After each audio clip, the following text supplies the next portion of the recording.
Buenos días, soy Ricardo Buitrago y el día de hoy les voy a hablar sobre los paradigmas de la investigación científica, tema del seminario de investigación. En primer lugar, pues vamos a hablar de los paradigmas que se han consolidado a través de la historia y por lo tanto vamos a hablar del positivismo.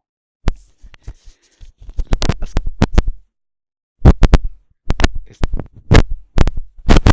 son parte de que el conocimiento científico es el único válido, objetivo y verdadero que se puede obtener. Por lo tanto, contempla a la ciencia como un intento de codificar y anticipar la experiencia, y más allá de eso considera que el método científico es el único intento válido de conocimiento. Otras características importantes son la reducción de unas ciencias a otras como objetivo fundamental. Hace hincapié en la verificación y cultiva en exceso la observación, o sea, todo lo que es verificable. Adicionalmente, es contrario a la causación, o sea, no es necesario buscar causas en la naturaleza, tan solo regularidades del tipo antecedente-consecuente.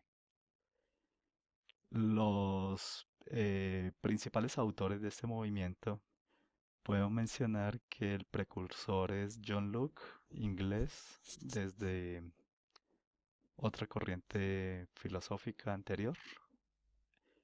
La primera persona que utilizó la palabra positivismo fue Augusto Comte en el siglo XIX, y los principales representantes podemos decir que son Maurice Schiller, Rudolf Carnap en el neopositivismo del Círculo de Viena, y Ernest Nagel y Carl Gustav Hemp, ya con unas posiciones un poco más actualizadas. Históricamente, pues se empieza a desarrollar el positivismo en la segunda mitad del siglo XIX a partir de la epistemología, y el neopositivismo, que es una corriente pues renovadora que trata de darle mayor impulso a esta corriente filosófica entre 1920 y 1936, en una época donde floreció pues el pensamiento intelectual en Austria. Sin embargo, pues este proceso fue detenido por la Segunda Guerra Mundial y el ascenso del nazismo al poder. Podemos,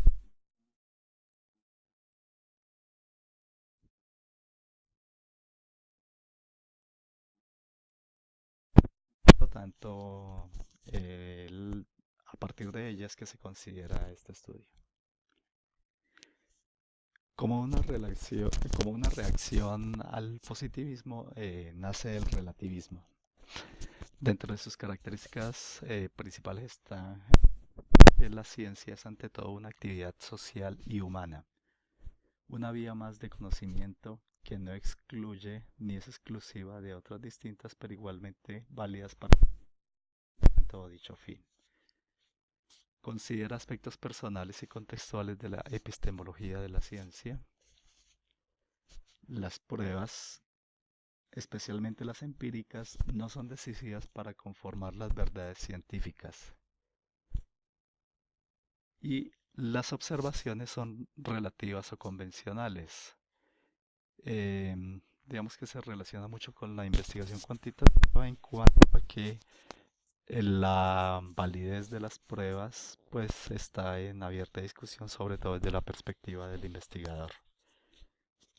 Los principales representantes de este movimiento son Thomas Kuhn y Paul Feyerabend, después de la segunda mitad del siglo XX principalmente, que fue cuando tuvo amplio desarrollo. Como ya dijimos, es totalmente opuesta al positivismo y nace como una reacción a lo, a lo numérico y a lo concreto que era dicho movimiento. Como una posición intermedia podemos tener o considerar el realismo, cuyas características fundamentales son: el objetivo de la ciencia es buscar teorías verdaderas. según especialmente criterios de racionalidad. Por ejemplo, el criterio de falsación, uno de los criterios expuestos principalmente por uno de sus representantes insignes, que es Karl Popper. La ciencia es el único camino válido para el conocimiento. Desde esa perspectiva se afirma que es reduccionista y cientifista según sus críticos. El apoyo empírico de una teoría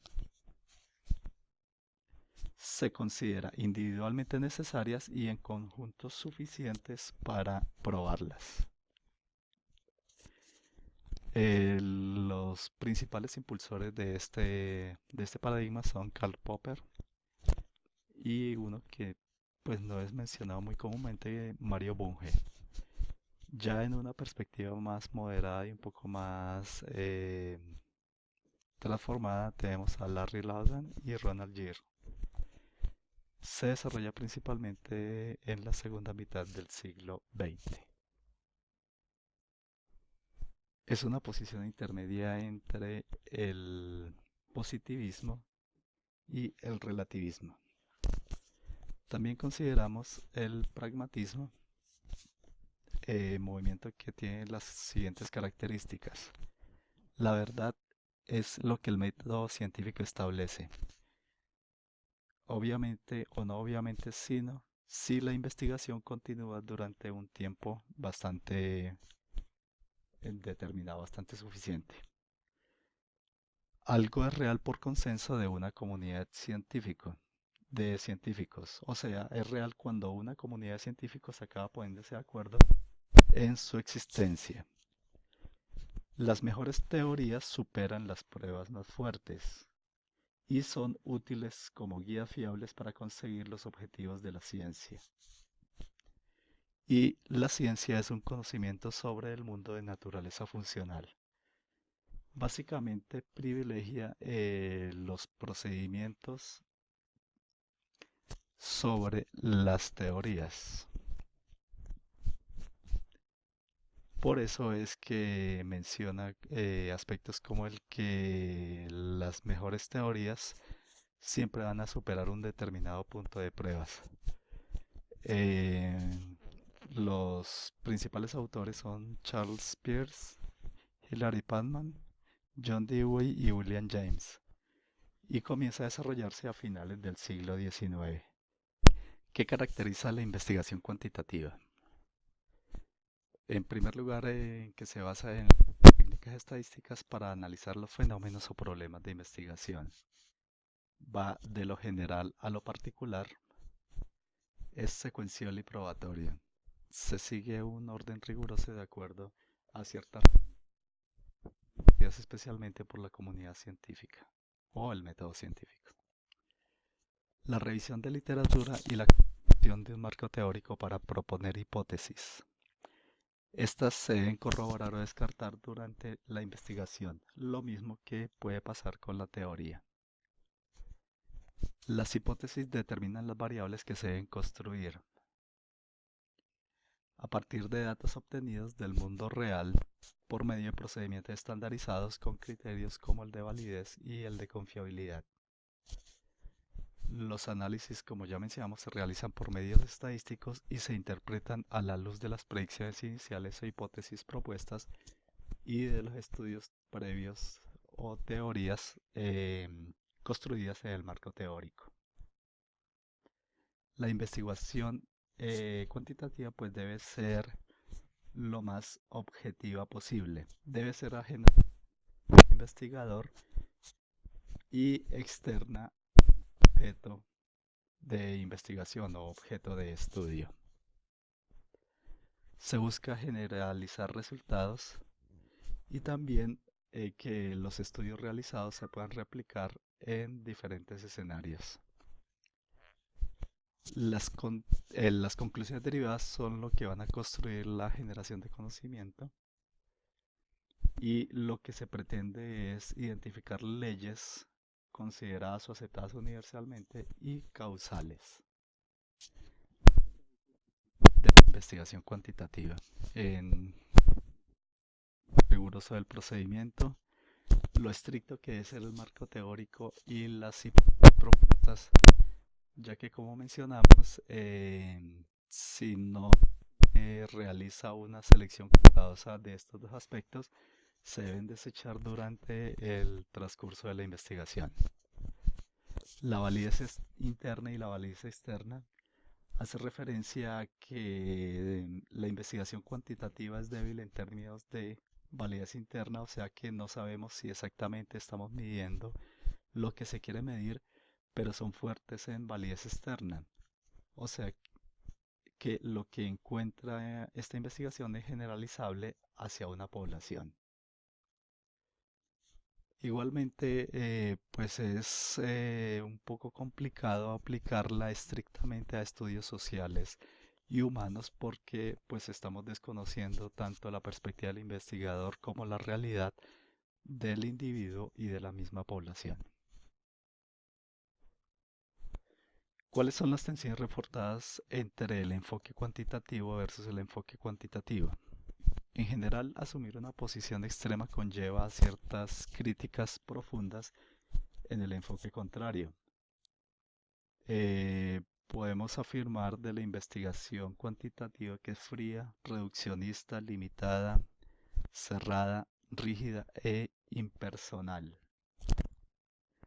Se estudia a las personas como objetos y las diferencias individuales y culturales entre grupos no pueden promediarse ni agruparse estadísticamente, por lo tanto no se están considerando. Por otra parte, la investigación cualitativa, desde el punto de vista crítico y cuantitativo, es considerada vaga, subjetiva, inválida, meramente especulativa, sin posibilidad de réplica y sin datos sólidos que apoyaran esas conclusiones. También desde esta perspectiva crítica y tensionante, se puede decir de la investigación cualitativa que no se tiene control sobre las variables estudiadas y se carece del poder del entendimiento que generan las mediciones exactas. ¿Es posible pensar en una metodología que involucre lo cuantitativo y lo cualitativo? Pues, en primer lugar, la investigación cuantitativa parece ser más apropiada para el análisis de ciencias exactas y naturales, y la investigación cualitativa parece ser más adecuada para ciencias sociales y humanas. Sin embargo, podemos afirmar que un solo enfoque por separado puede ser insuficiente.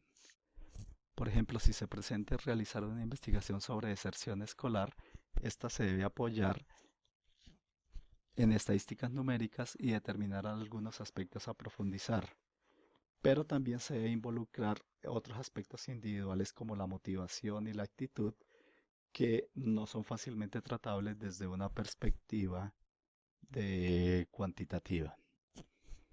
Para el proyecto de investigación que esté realizando, propongo la siguiente pregunta. ¿De qué forma la implementación de tecnologías móviles mejoran el desempeño de los estudiantes en matemáticas básicas de ingeniería al desarrollar las competencias de pensamiento variacional?